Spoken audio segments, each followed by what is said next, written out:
I mean, I could tell you all about the original Soul myself, and the latest frame, but why bother me parroting on about it when we can speak to the man himself about the development of what's become icon is massively overused as a phrase, but Cotic Soul it's an iconic brand, and this is the frame that started it all. So, Si, with that introduction, why did you decide to stop making steel railway wagons and start making steel single track wagons instead? I guess it's as good a starting point as any. Well, I didn't stop making steel railway wagons for a couple of years after we got going with this. But no, the reason why I wanted this was I was racing downhill, and then it got a bit scary for me. But I liked my downhill bike, and I liked my proper forks and disc brakes and proper tyres and short stem and big bars. And I thought, oh, I should put all of this stuff on my trail bike. It would be mint. Only it didn't fit, because nothing was for big forks and nothing had proper tyre clearance on trail bikes or anything like that. So I had a Kona that didn't, with all that stuff fitted to it, that didn't really fit. But because I'm an engineer, I thought, oh, well, I wonder what it would look like if it did fit. So I measured it all up, and then I drew it all out and all of this kind of stuff. Because what I wanted was a tough, lively trail bike with proper tyres and proper brakes and proper forks and proper handlebars and proper handling. And I didn't want to drop it off buildings, so it didn't have to weigh 3 tons.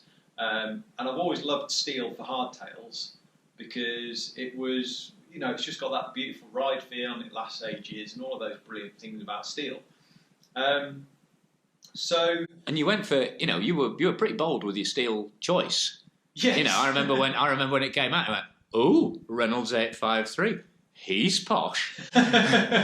Well, that was just one of those things where I was used to using, they talk about pig iron in for cheap bikes, but literally when you're building railway wagons, you really are using the most basic steel. So I was used to this sort of level of steel performance, and then I looked at the Reynolds stuff, and it was 5 times stronger. So that was just like, well, this is brilliant. And then it said, oh, and by the way, it gets stronger when you weld it. And I thought, well, that's one thing solved. And it just had all these great properties that when I got the catalogue, I thought, well, if I get a bit creative with this, and like I say, I want it mainly to be for disc brakes, even though, as you can see from the single pink first batch production frame, it did have V-brake bosses as well. So what date are we talking about for this frame? This is from the batch that arrived in June 2003. This is the very first. Because it has got a website on it. I mean, that's quite advanced in itself about then. There weren't that many people. I can remember in about 2000, someone wanting to put a website URL on a magazine I was editor of, and we were like, yeah, fine. What's a URL? Yes. That was how Bike Magic began. Yeah. So. Well, the website was the way it worked, was the only way it was going to work, because I wasn't going to give up my day job at that point. It was like, I basically designed this for me. I was going to get Dave Yates to build me one for my own amazement, and then that would have been that. And then I had a chance meeting through a friend of a friend with Brant Richards, and... very bad things can happen after meetings with Brant Richards. There's an instigator of a man. He's not a YouTube influencer, he's a YouTube instigator, and he was an instigator well before YouTube. But what Brant was doing with On One at the time was internet direct selling. And I showed him the drawing, and we hit it off, and he said, oh, I could get you a price for a container load of these. And I was like, all right then. I told you it was trouble. And then... and the price came back, and I sort of squinted at it and found out that I could get a loan to buy it, and even if we only sold 3, I could just about afford to pay it back because I wasn't giving up my day job. And a few of my mates, so we got some prototypes, and a few of my mates rode them, and I rode them, and people were like, this is really good, like really good. This would be good. We should do. And then so my mate Kelvin, who still does the graphics on the website to this day, because he's a computer scientist, said, well, I'll build you a website if you give me a bike. And then my other mate, Niall, said, I'll do you some stickers and a logo if you give me a bike. And I thought, well, I'm not going to lose my job, and we can get the stuff for bike bits, and I'm going to end up with a really cool bike and some trade accounts for cheap bike bits. Brilliant, let's do a bike company. That was the business plan. Yeah. So, the first spanner in the business plan, as you can see, this is pink. Very pink, to be fair. This is colour code 718. The grey that it was ordered in is colour code 817. Ah. And where did that happen? Because, as I said, Brant got involved getting us off the ground, and because On One had done some pink bikes before that. So the assumption in Taiwan with their agent is that they'd made a mistake and they wanted more pink ones. Fair enough. How many did you get? 100.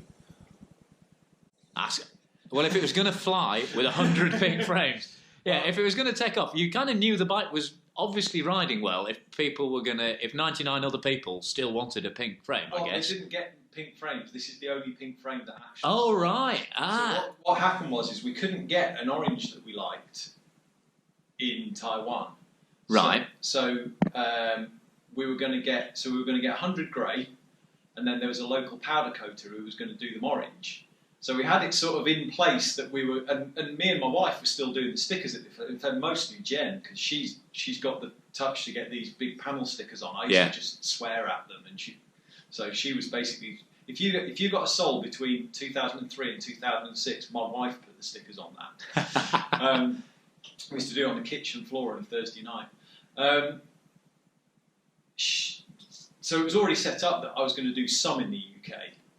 So when they all came over this colour, I sort of tried to smile and laugh about it. Oh, yes. Yeah. Brant still has a picture of me on that day. Ambivalent, I think, is the phrase you want to look for. Yes. Yeah. Thoughtful, I would imagine. But obviously, we had it set up to do it in the UK, so we just ended up doing all of them instead. Some were grey, some were orange, but they all got done. So that was that. So it actually wasn't as big a hiccup as it could have been, because I actually had it all sorted out anyway. Then we switched agents to the people we've been working with ever since, and that was the batch 2 frames, which got the bridgeless chainstays and the curvy chainstays and a few of the other bits and sort of things that became sort of iconic features of the brand, really. Yeah.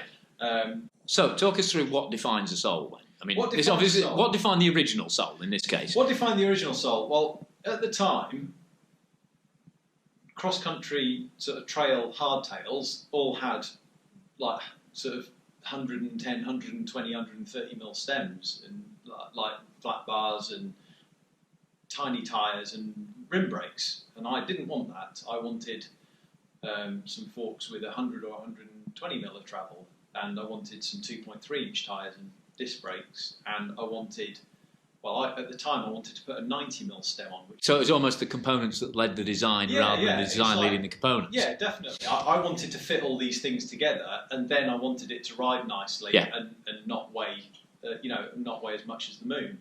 So it was the components that drove it, really. It was exactly that. I wanted to put these particular bits onto a bike for trail riding, not for throwing off buildings. But by making a frame that brought all those components together really, really nicely, that kind of not inevitably, because it takes a lot of skill, that inevitably created a bike that rode brilliantly because it got the best out of all of those components, like you say, without weighing the moon, so you could still ride it till the moon went, from when the moon went down to when the moon came back up again, which is, what a lot of what people are still doing on Cotics and Souls to this day. Yeah, definitely. And it was all of the components that I put on this original bike were on another bike, the old Kona that I measured up, and it just didn't fit. It had flashes of promise, but the short stem just made it far too cramped. Yeah, so the Soul was longer? So the Soul was way longer.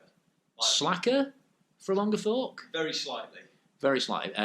Back end was wider for a bigger tyre, is that right? Wider for a bigger tyre, but same length. It did have quite short, it's 420 mils chainstay, so quite short. Yeah, I mean that's not far off road bike length. No, that's short for a modern bike, when that's shorter than most people go. Oh, we've got a really short back end. Yeah, I mean obviously 26-inch wheels enable that, but the key thing is because I was designing it around a long fork to start with, the seat angle stayed at 73 degrees. Yeah. The problem is that back then, we were all pushing for longer forks before the frame makers were making them. You bought a bike with an 80mm and then put a 120 in, because obviously that would be better, And that was the problem. We were, that was the key, really.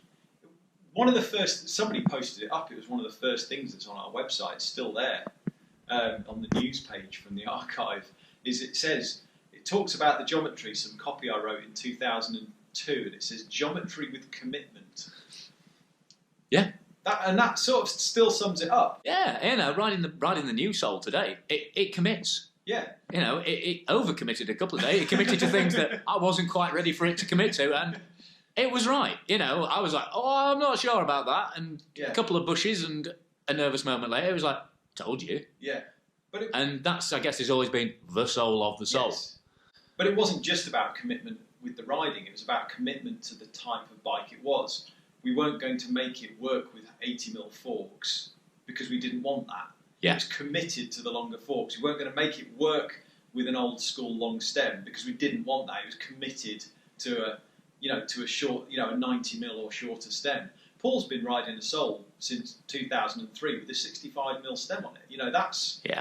That's how sort of progressive it was for the time.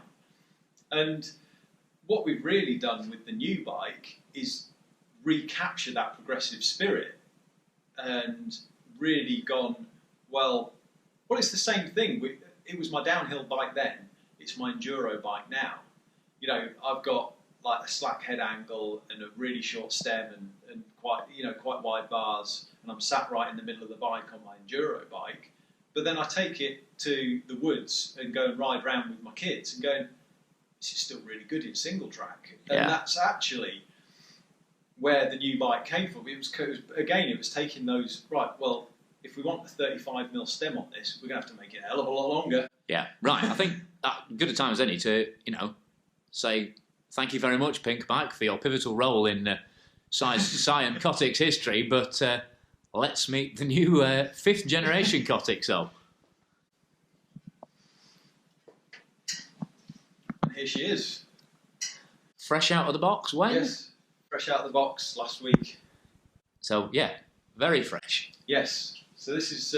So when did you start? When did you start thinking about 5th gen? Because the 4th gen wasn't that long ago. No, it was 2014, May 2014. Right, the first production 4th gen bike came out. So it's been around a couple of years. And that was the 27.5? That's the 27.5 inch bike. Yeah. So 3 26s. Yeah, 3 26s, one 27.5, and then we had then there was there was a Gen 4.2 with the going for the bolt through axle last year and stealth routing, a couple of detail kind of things. But broadly, it's been the same bike. No, it was just more about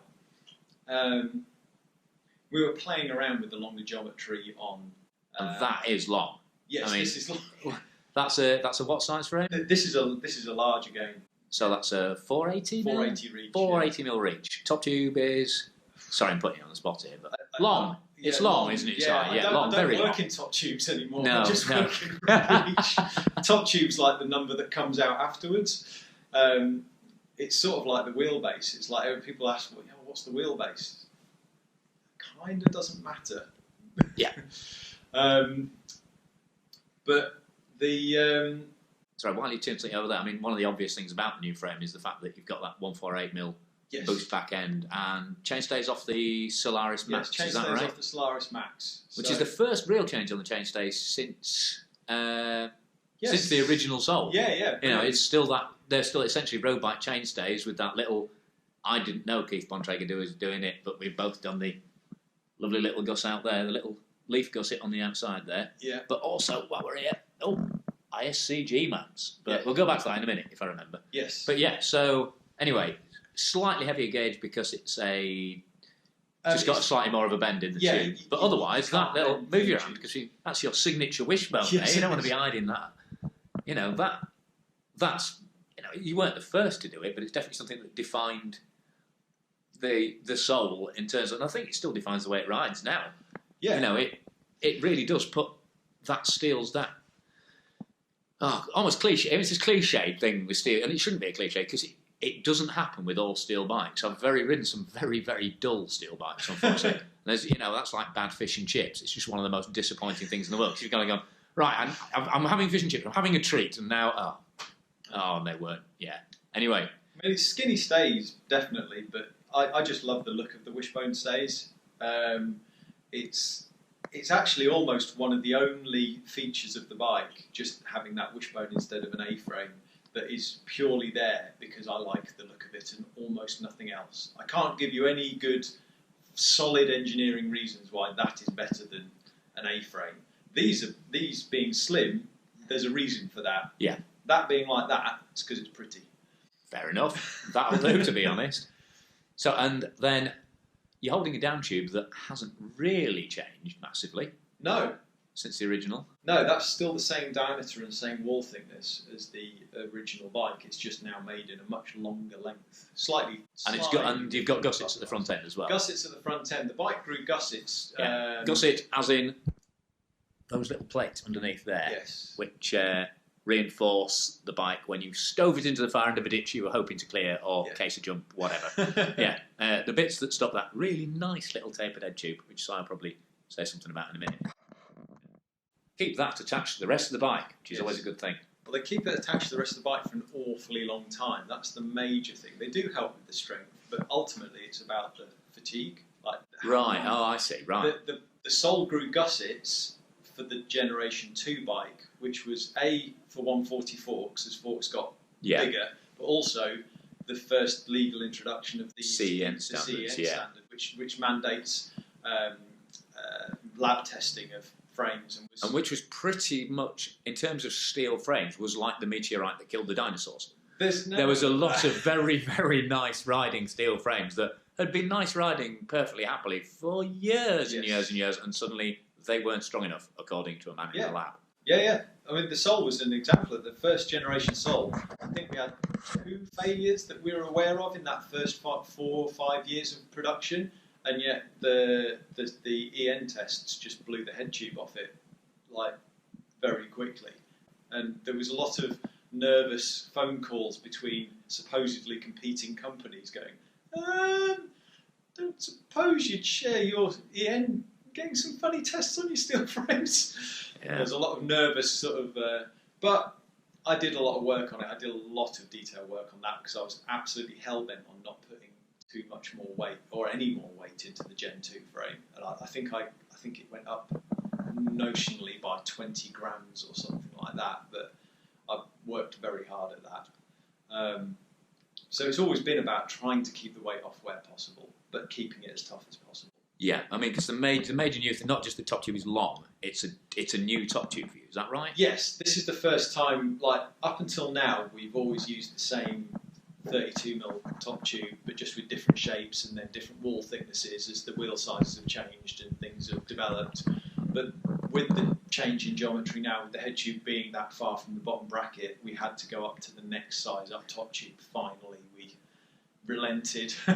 So it has added a few grams of weight for that, but it does still, because it's long, the overall stiffness of the frame is about the same, because it's there's more of it. Yeah. Just doing. Right, so there's more leverage working through a stiffer tube, so the end result. And I guess that's the thing you're always having to refer back to, is you've always got to go back to, it still needs to, for you to be happy with it and for your customers to be happy with it, they've still got to go back to being a Soul and riding like a Soul. Yeah. And having that real sort of, I think I was waffling on the trail about it, feeling, it being strong, but not like gym strong, sort of needlessly gym strong, like proper labourer, gymnast, effectively strong and, very much a natural strength that suited the bike and suited how it rides. Yes. Rather than just sort of big, clumsy, thuggish strength, which just feels horrible when you ride, and again, another thing I've said, you've got this phrase about bikes breathing with the trail, and it's very, very true. But I think of all the bikes you've produced, the Soul is probably the one that laughs with the trail. Yes. I would say the most. And the Soda, the titanium ones, I think was hysterical laughter at times. But, the Soul's always had, and the Beefy's probably a good sort of bass belly laugh at the trail. But the Soul's been that proper, like, whoa, that giddy, good. I mean, oh God, I've walked myself into a cliche here, but it is if there was a tube set that deserved the, lol, as the, laugh out loud, the way you've always put the soul together, I think has been kind of in that direction. Yeah, definitely. It has always been about that lively feel and the interaction and just having fun with it. I mean, that was the most obvious thing for me today, because riding the original bike.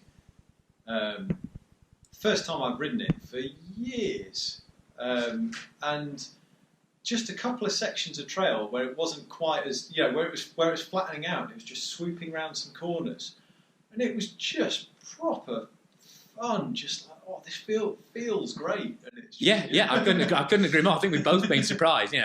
As much as the day's really been about this bike, but it sounds terribly cheesy, but it was a proper celebration of the whole history of the bike, and you can see why. Yeah, this is why this bike made a difference to people. It's why it lit up. It was copied a lot. It became a very influential bike. Yeah. It's like, there were lots of brands who did something similar. There were brands that did heavier duty stuff, but not just on the steel front either. There were very few bikes in alloy. There was practically nothing in carbon, because carbon was only for what carbon there was pretty dull, and it was definitely for racers. But even aluminium bikes, there weren't that many with the geometry to make that kind of thing work. I mean, I think we've been chatting about the Cove Stiffy, the original Cove Stiffy, which in a lot of ways didn't really make sense if you looked at it on paper, but rode like a bloody demon as long as you stood up. That was one of those bikes that was a proper flying machine. Yeah. But it was, that was quite a bully, that bike. Yes. Whereas this was, it's always had quite an aristocratic, not just because it's got that 853 badge on it, it's always quite an aristocratic sort of cultured feel. Yeah. It's a really cultured and subtle ride. Mm. And that's what's always kept it very popular. That's the bottom line. 15 years on, you're still making it. Yeah, absolutely. Yeah, we didn't feel the need to call this a new model name or throw the old one in the bin or anything like that. This is still very much a soul. It's just it's for the new generation of kit that's coming and riding that we're doing and all of that kind of stuff. It's it's exactly that pioneering spirit again, or that progressive spirit again that we grabbed with the first one. It's like we had this pile of bits that we knew were coming and we wanted to use, and we had this feeling from our full suspension bikes that we wanted to replicate. So that's what we did. We worked to bring it into the new bike. But you haven't just templated the geometry off the full suspension bikes. I mean, no. I'm right in thinking the reach on this is longer than any of yours in size for size. The reach is longer than any of the suspension bikes you do. This is just a little bit longer than an XL Rocket. Phew, but it's got that right. But it's cut a little bit lower than the XL. Yeah.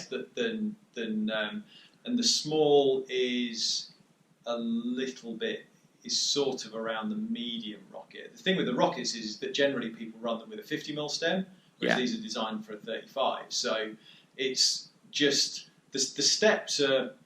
What we're trying to do is so it's a broader range of sort of reach across the three sizes, but it still covers the same amount of people. Because what we're trying to do is, what we've realised is that what we really want is a stem in the 35 to 45mm range for the handling, and we want to try and stop people using the stem as a bike fit device. Yeah. You want to say like the stem needs to be in this very small range. Yeah. So we cut the frames a bit lower, and we've made the steps between sizes bigger, so you're sizing by length rather than height, effectively. Yeah. So it's so people need to say, right, they're going to need a little bit of advice from us, or come on the demo or whatever. But the idea is that if you're currently riding a Soul and you've got a 60 or 70mm stem on it, and you say, oh right, well I quite like this, so I'm just going to stick my old set. That's not going to work. If you're currently riding a medium Soul, buy a medium one of these, but you're going to need a 35mm stem. Yeah. Your bars will end up in the same position relative to the bottom bracket. Yeah, because I think that's what a lot of what a lot of people don't understand. You know, reach is a frame measurement, Yes. but as a sort of overall position, Yeah. you know, the change isn't as dramatic as it might look if you're just looking at a spec sheet. No, definitely not. I mean, there is a bit more space on them because we are definitely feeling like we want a bit more space on the bike to stand up in the middle of it rather than getting pushed back. Yeah, because your tyres can grip more, your forks can handle more, even a 120mm fork. Yeah. On this bike is, I mean, to be fair, I was impressed with the Fox Vanilla we rode today, but yeah, the amount of, well, just the amount of technology in a 120mm fork, it's a very, very different thing. It's probably got much thicker legs. It's definitely got better damping through in terms of coping with bigger hits. Yeah. You know, and you know, you can drive a 120mm bike really, really hard. Yeah. And in a way, I think that 120mm is a real sweet spot because you can drive the front end hard without suddenly having hits that the front end's completely kind of erased or trivialised, arriving at the back end and it's smacking you clean over the bars or just blowing your tyre to bits. Yeah, definitely. And it is a real sweet spot for this kind of all-rounder hardtail. Yeah, and that's why we've optimised it around the 120mm forks and why it's got a slightly steeper head angle than the Beefy as well. It's because it is about... Because the Beefy is the longer travel. The Beefy is the longer travel hardtail. And so that's around that's all about 140 forks and a bit bigger. This is this is about 120mm forks. It's strong enough for 140s if you want a little bit more strike capability, but really this is about 120mm forks, like confident but responsive handling. You know, it doesn't. Yeah. Like I say, with the 120mm forks and the kind of riding this is for, you're not going to be blasting at Mach 3 down some massive rocky. Well, you are if you've got the skill. But you're not suddenly going to find yourself blasting down it without really realising the implications. Exactly. So it's about, it's tough enough to do that kind of thing. But like you say, it's about that balance, is that you want something a little bit more responsive, turns in a little bit nicer for the single track and for that kind of thing. So that's where the balance has been struck. So that's where the soul has always lived. It's that bike, like, you blast around the single track for 70% of the time, and then you come to the peaks or the lakes, every month, and you can do it all on the same bike, and you'll have a brilliant time. And that's what the Soul was always all about. It's it's that it'll do everything, but flying along a twisty trail is where it's at. And amen to that, to be honest. Amen to that, because we have had a lot, fantastic fun doing that today, and. I don't know what to say next. I mean, that's 15 years on, that what is in some ways a very similar bike can be updated, because what a lot of riders still want, is a bike that just lets the best of the current components and the current handling trends just, get to be used to the best of their potential. Yeah.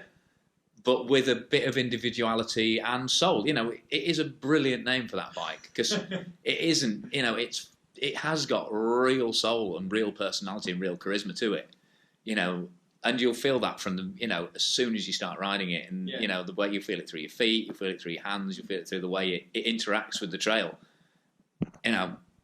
Top job. To be fair, it's, what colours does it come in?